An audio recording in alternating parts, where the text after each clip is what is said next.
why we're here, but I'm not going to belabor the point because the convener will tell us more about it.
And then you give me one, yeah. Good. Mrs. Dorcas Adenrele Adenrele. Please come forward, man. Keep going, brother. Endure is derived from the word endurance. To endure is to suffer something difficult, unpleasant or painful. If you endure a painful or difficult situation, you experience it and not avoid it. You go through it, you don't avoid it, or you don't give up. Usually because you cannot afford to give up. To endure is to be in a difficult or painful situation. And how it came about, how did this come about? The Lord spoke to me severally this year to go into the world and to preach to people. I told God, I said, what are you saying, Lord? Myself and my husband, we are doing your work already. We are running a church, we are pastoring a church together. God said to me, He said, that is not enough. Go into the world and reach out to the unreached.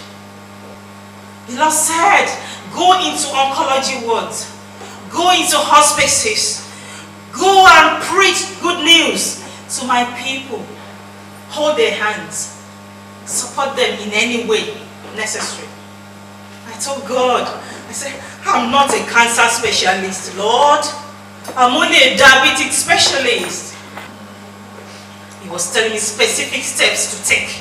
I also traveled up north to meet with Dr. Shola Faluye, all the way in Wirral, the consultant oncologist at the Clatter Bridge Cancer Center in Wirral. Yeah. I also trained as a breast cancer UK ambassador. Those are the steps I've taken. And that's where I met Emma, my gorgeous, beautiful Emma. You're going to hear Emma's story. We trained together as a breast cancer UK ambassador. We both embrace each other, and she's here, all the way from outside London. She's going to tell her story. She's a survivor. She's here. She's here to encourage us. And if I'm standing, you all can stand. If only you listen to my story. And I've met with counselors from different boroughs. The EndureUK committee, these are part of the steps I've taken. I quickly formed a committee of friends and I shared my story with them. They all embraced my story and we have remained strong together since then. We have been meeting regularly and we have been praying together. These are my soldiers. These are my soldiers. They're solidly with this vision. We are here to give a helping hand to those affected by cancer in every way that is possible. We're going to be giving a holistic support to everyone that is affected, including their families and friends. We are targeting black minor ethnic group of all ages. And our main objectives: regular visits to the oncology wards in hospitals, to preach good news to patients, encourage and support them and their families. Organize regular cancer awareness events in collaboration with counselors from different boroughs and other cancer organizations like Breast Cancer UK, which I'm happy to be an ambassador by the grace of God, as well as Emma seated there. Orchid, Macmillan, Cancer Research UK. We shall be publishing cancer awareness magazines and other publications. We shall be launching our maiden edition of a magazine here today. And this is my story.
Reverend Linda Patton to stand on the platform of Mommy Reverend Kate Jinodu, who is unavoidably absent.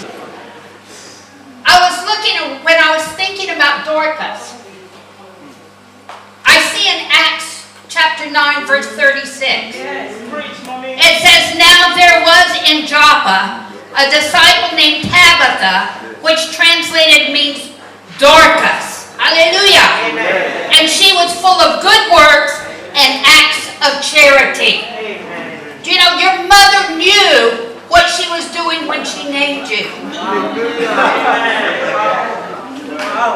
It was just, hallelujah, let's give her God praise. She knew what she was doing when she named her. She said, the Bible says she was formed in her mother's womb, and all of the days of her life were numbered, just like each one of us. Each one of us has a divine mandate, and all of the things that have been going on in your life through the years have just been preparation for this time and this season.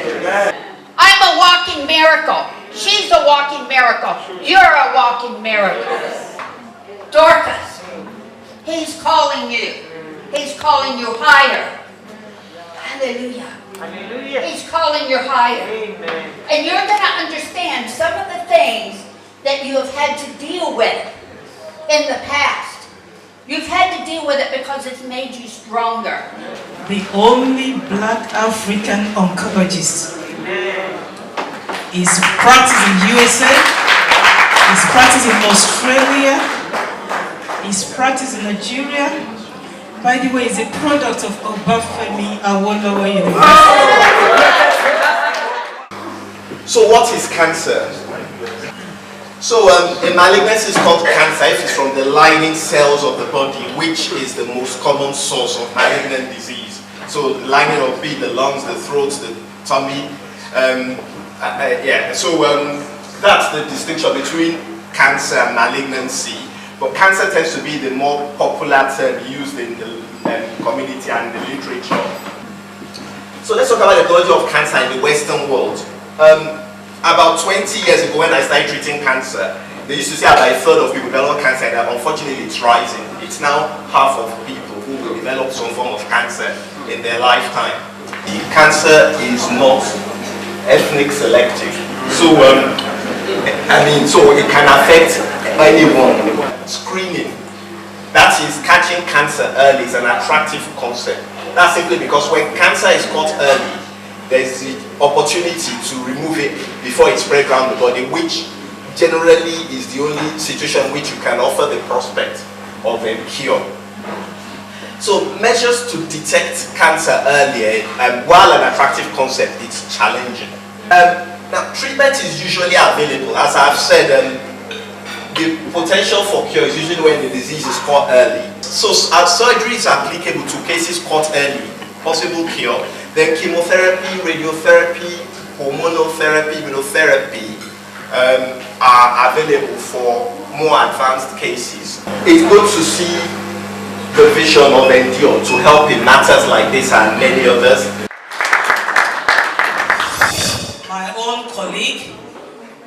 My own colleague, Emma Chaffin, breast cancer ambassador. I was 41 years old. I had an amazing husband, there he is, and a beautiful 7-year-old daughter. We lived in a house that I loved. My career was going really well. I've worked hard all my life. I trained as a pharmacist and I was really enjoying my job. As part of the training for one of my marathons, I went out on training runs fairly regularly.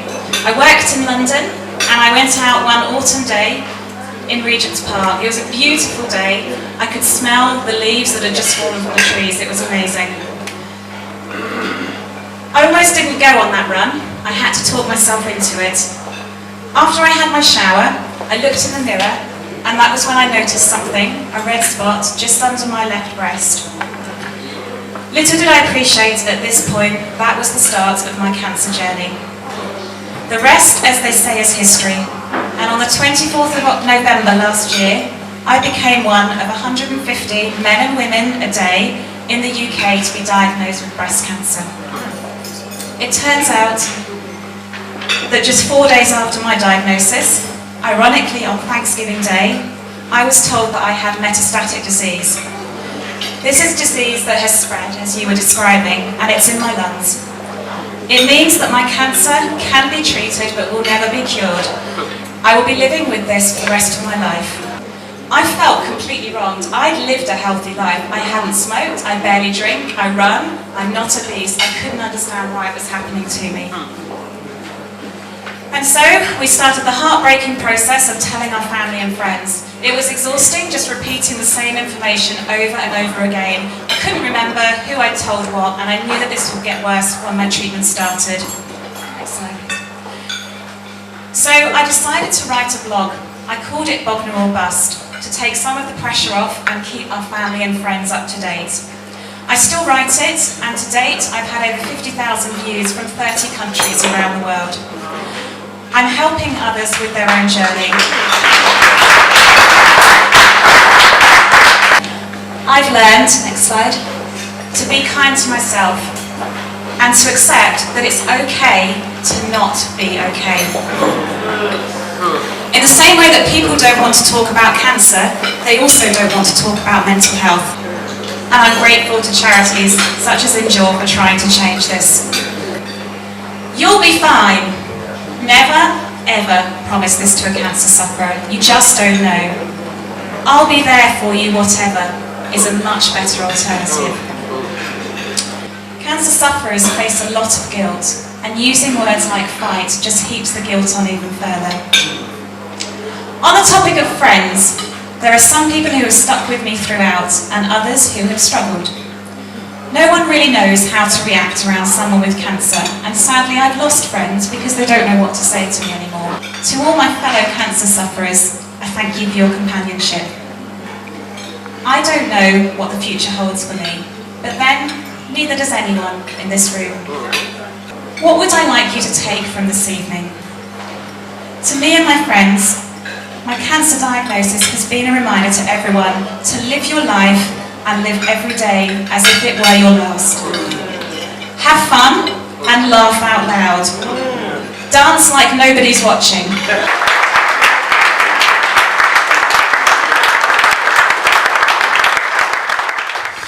The charity we're launching today, Endure. Now, Endure. You've had stories from individuals, Emma and several other people. What endurance means, it means different things to different people.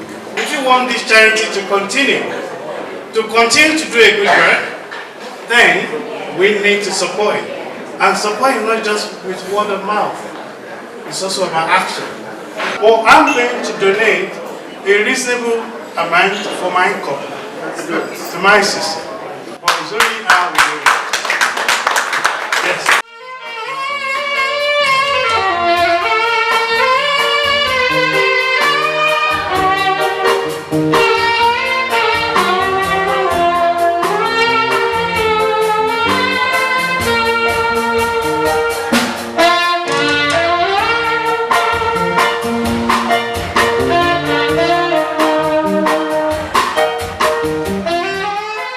You can also go on our website www.EndureUK.org/donate. So you can do that by giving a monthly contribution, a weekly contribution. For those who want to do a daily contribution, if you're so blessed, God bless you, you'll accept it. And no amount is too small.